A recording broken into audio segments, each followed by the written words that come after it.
उज्जैन में इंगोरिया पुलिस ने 24 घंटे के अंदर अंधे कत्ल का खुलासा कर दिया है। 17 मई को कनीराम पिता भैरूलाल ने थाना इंगोरिया में सूचना दी थी कि उसकी बहू सपना घर में मृत अवस्था में पड़ी है। पुलिस ने मौके पर पहुंचकर मर्ग कायम किया और जांच शुरू की।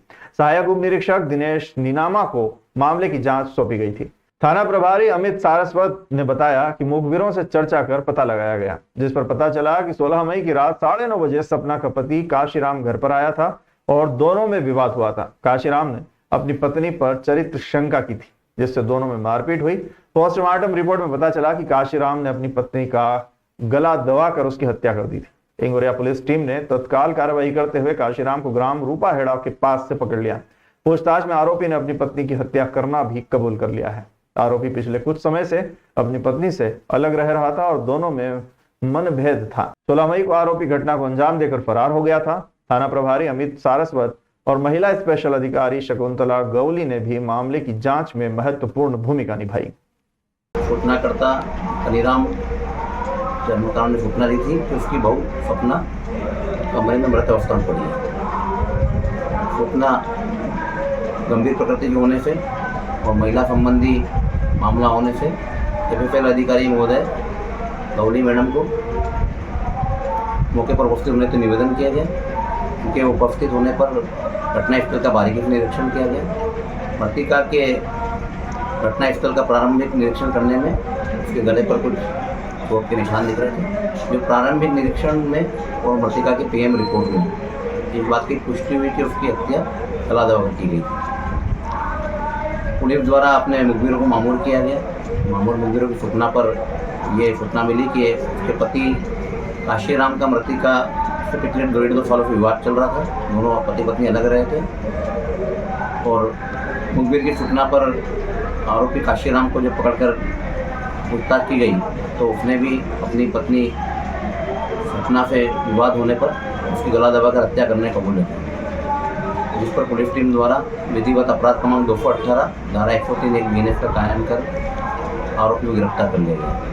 उज्जैन में सिंहस्थ महापर्व को ध्यान में रखते हुए शहर में यातायात एवं आवागमन को सुगम बनाने के लिए आंतरिक मार्गों का चौड़ीकरण कार्य प्राथमिकता से किया जा रहा है। इसी क्रम में नगर पालिका निगम द्वारा कोयला फाटक से छतरी चौक तक मार्ग चौड़ीकरण का कार्य किया जा रहा है।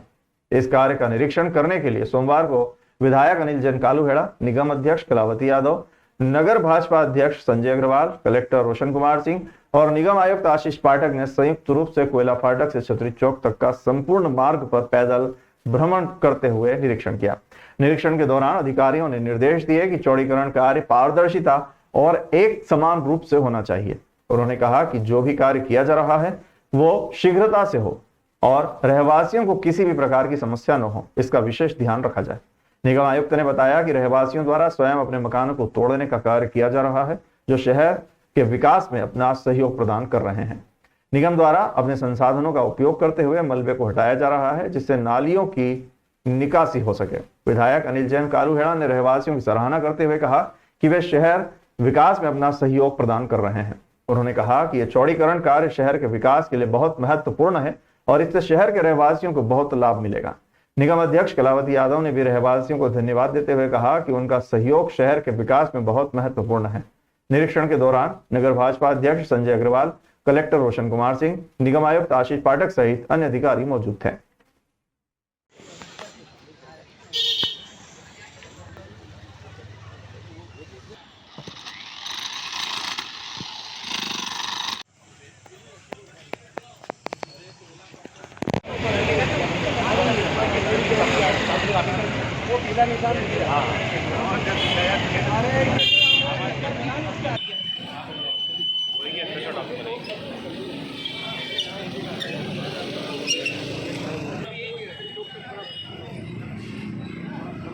पहले करना चाहते हैं, हम बिल्कुल करा देंगे। आप तैयारी हमने वही इनसे निवेदन करा कि आप आ जाइए।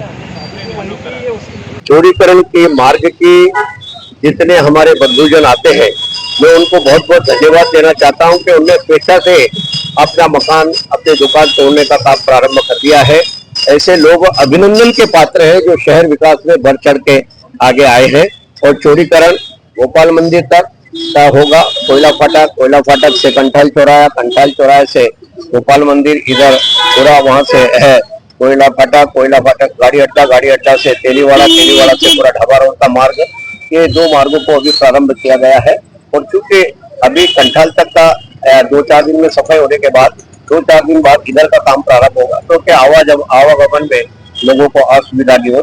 देखिए, संघर्ष 2028 की तैयारियों के लिए ये कोयला फाटक से गोपाल मंदिर का जो मार्ग है ये बहुत ही महत्वपूर्ण है और मास्टर प्लान के हिसाब से ये सड़क जो है 18 मीटर बननी है और उसके लिए आज हम लोग पूरी टीम के साथ मौके मुआयने पे निकले हैं। काफ़ी हर्ष का विषय है कि कई जो रहवासी हैं उन्होंने स्वयं से ही अपने मकानों की जो लिमिट्स है उसको हटाना शुरू कर दिया है और मुझे लगता है कि ये हम सभी के लिए एक प्रेरणादायी है। और जो बाकी भी रहवासी इस मार्ग पे हैं उनसे भी मेरी अपील है कि स्वयं से जो निर्देश है उसके हिसाब से जो मार्किंग की गई है उसके हिसाब से अपने अपने मकान स्वयं हटा लें, जिससे कि कार्य को गति दी जा सके। और जितनी यूटिलिटीज़ हैं वो सारी मॉडर्न तकनीक से बनाई जा रही हैं और हमारी कोशिश रहेगी कि यथाशीघ्र इस मार्ग को जल्दी से मास्टर प्लान के हिसाब से कर लिया जाए। उज्जैन में यातायात को सुगम बनाने के लिए फ्रीगंज ब्रिज के समानांतर एक नए 4 लेन ब्रिज का निर्माण शुरू किया गया है। अहमदाबाद की चेतन कंस्ट्रक्शन कंपनी ने 58 करोड़ रुपए की लागत से इस महत्वाकांक्षी परियोजना का ठेका लिया है। यह ब्रिज दिसंबर 2027 तक पूरा होने की उम्मीद है, जो शहर के पुराने और नए हिस्सों को जोड़ने में महत्वपूर्ण भूमिका निभाएगा। कंपनी के निर्माण स्थल पर 3 शेड से अस्थायी कार्यालय स्थापित कर लिया गया है और बोरिंग का कार्य शुरू हो चुका है। बिजली के लिए मीटर कनेक्शन भी लिया जा चुका है। लोक निर्माण विभाग की सेतु शाखा ने रेलवे सहित अन्य संबंधित विभागों के साथ समन्वय स्थापित कर लिया है। नए ब्रिज के निर्माण से शहर में यातायात की समस्या में कमी आएगी, साथ ही धार्मिक आयोजनों जैसे जुलूसों और विशेष अवसरों पर चक्का जाम की स्थिति नहीं बनेगी। लोक निर्माण विभाग के कार्यपालन यंत्री PS पंत ने बताया कि ठेकेदार को जल्द ही टेंडर, स्वीकृति पत्र और वर्क ऑर्डर जारी कर दिए जाएंगे। सभी तैयारियां पूरी हो चुकी है और हमें उम्मीद है कि ये परियोजना समय पर पूरी हो जाएगी।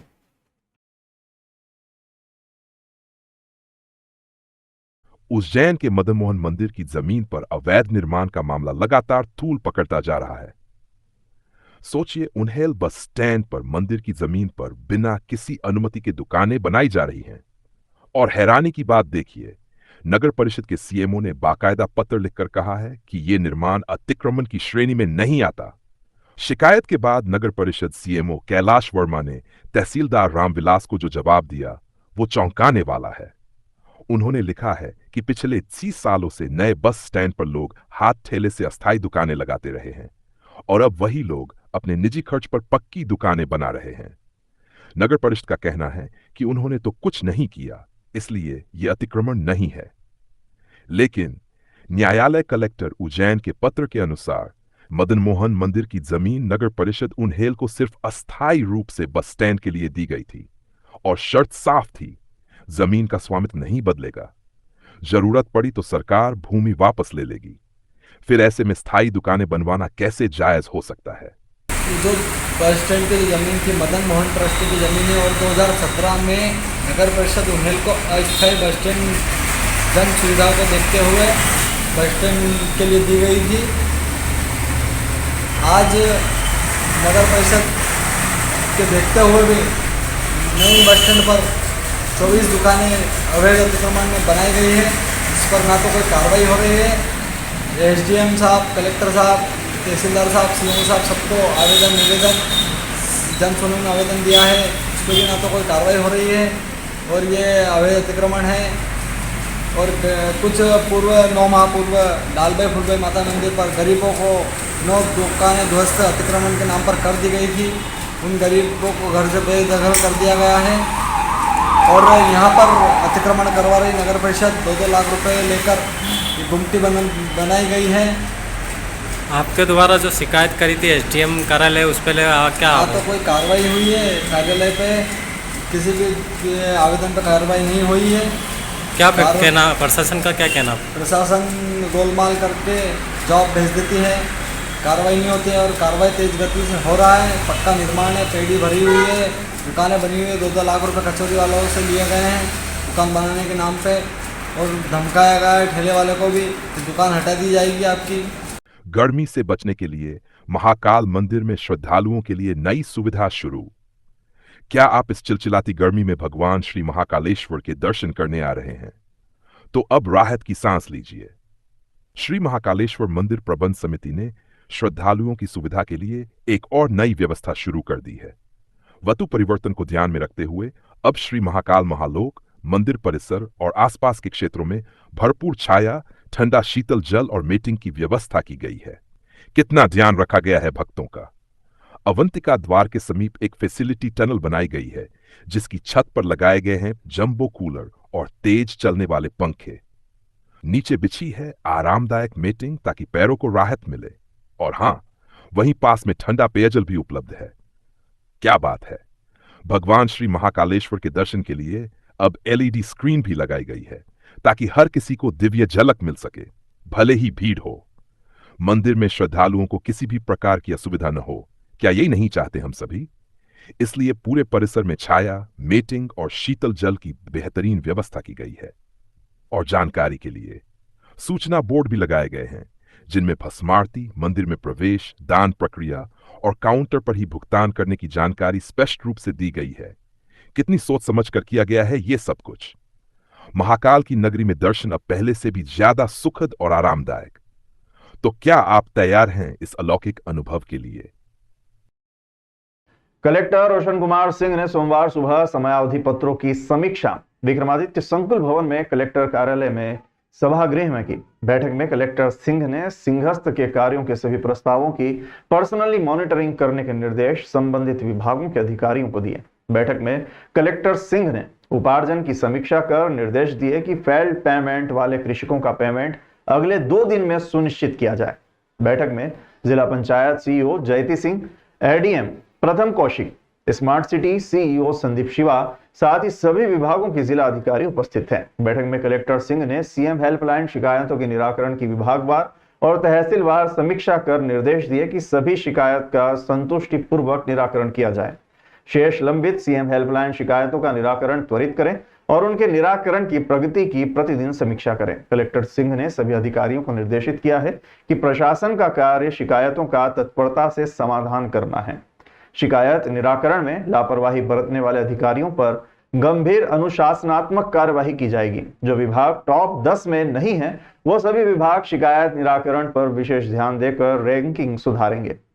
टॉप 10 वाले विभाग विशेष ध्यान देकर शेष शिकायतों को बंद करवाकर टॉप पर आने का प्रयास करें। बैठक में जलगंगा संवर्धन अभियान अंतर्गत किए जा रहे कार्यों की समीक्षा की गई। साथ ही खेत, तालाब, अमृत सरोवर, रिचार्ज पीट, पौधारोपण आदि के कार्यों की समीक्षा कर लक्ष्य अनुसार कार्य करने को निर्देशित किया गया। इसके पश्चात समग्र EKYC के कार्य प्रगति की समीक्षा कर नगरीय निकाय उन्हेल, तराना, माकड़ोन, महिदपुर, खाचरोद को समग्र EKYC कार्य मिशन मोड पर करने के निर्देश दिए गए। समग्र EKYC कार्य पूर्ण करने के लिए पंचायतवार और वार्ड वाइज लक्ष्य निर्धारित कर कार्य जल्द पूर्ण करने के निर्देश दिए गए। इसके पश्चात कलेक्टर सिंह ने TL पत्रकों की समीक्षा की और सभी अधिकारियों को इनके निराकरण पर विशेष ध्यान देने को निर्देशित किया। मुख्यमंत्री डॉक्टर मोहन यादव के निर्देश अनुसार कलेक्टर सिंह ने अनुकंपा नियुक्ति के मामलों पर तुरंत संज्ञान में लेकर समयावधि में निराकरण के निर्देश दिए। TL पत्रकों की समीक्षा के दौरान सिंह ने कार्य में लापरवाही बरतने पर नर्मदा घाटी विकास प्राधिकरण के SDO और असिस्टेंट डायरेक्टर OBC पर कार्यवाही करने के निर्देश दिए। बैठक में निक्षय अभियान की रिपोर्ट प्रस्तुत की गई और आगामी अभियान की रूपरेखा की जानकारी दी गई। उज्जैन के त्रिवेणी स्थित शनि नवग्रह मंदिर में आज एक अनूठा आध्यात्मिक आयोजन संपन्न हुआ। कृष्णा गुरुजी के सानिध्य में सभी नवग्रहों के शिखर ध्वजों का पूजन, साथ ही ध्वजारोहण वैदिक मंत्रों के साथ किया गया। यह विशेष आयोजन राहु केतु के 18 वर्षों बाद हुए राशि परिवर्तन को ध्यान में रखते हुए आयोजित किया गया था। कृष्णा गुरुजी ने बताया कि मंदिर के शिखर पर फहराया गया ध्वज केतु ग्रह का प्रतिनिधित्व करता है। इस विशेष अवसर पर यह संदेश दिया गया कि केतु का सूर्य की राशि सिंह में आना और राहु का शनि की राशि कुंभ में प्रवेश राजनीतिक और सामाजिक बदलाव के संकेतक हैं। कृष्णा गुरुजी ने कहा कि 2007 में जब केतु सिंह में था, तब भारत को प्रथम महिला राष्ट्रपति श्रीमती प्रतिभा पाटिल मिली थी।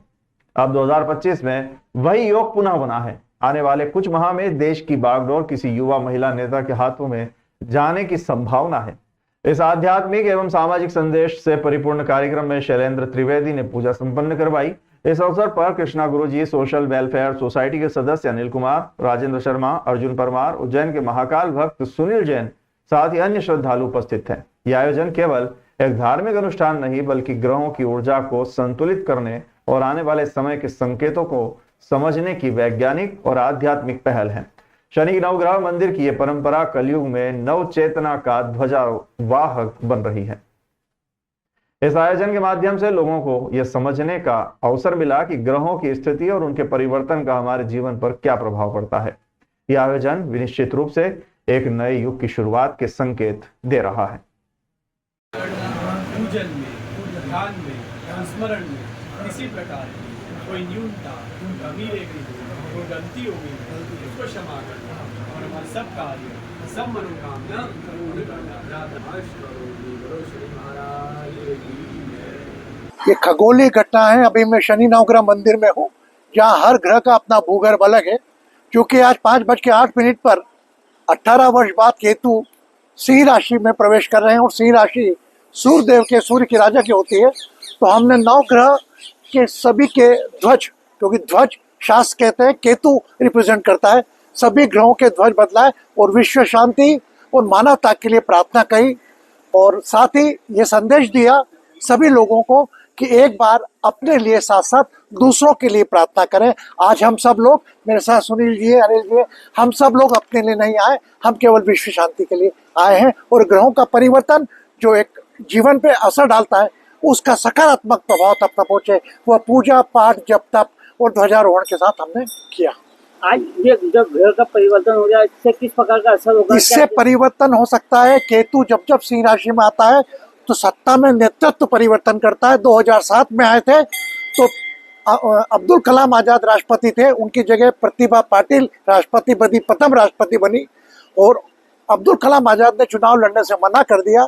ये संकेत देता है कि आने वाले कुछ माह में भी प्रदेश में नेतृत्व परिवर्तन होने के पूरी संभावना है।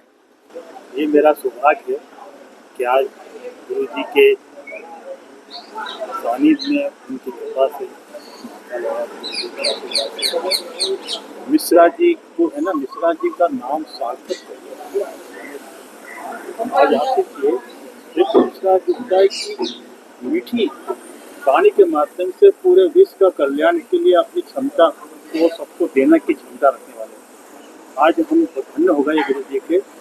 हर मानव को वो चाहे छोटा हो, गरीब हो, अमीर हो, सबको प्यार करते हैं और सबके लिए कल्याण की बात करते हैं।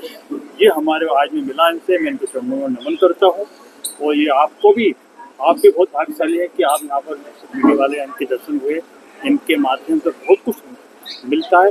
मानव इनके प्रति ये कहते हैं समर्पण हो जाओ। जहाँ समर्पण है वहाँ पे सब कुछ है। ये भाव इन्होंने पूरे भारत के सब मानव को दिया है। मैं इनके चरणों में नमन करता हूँ।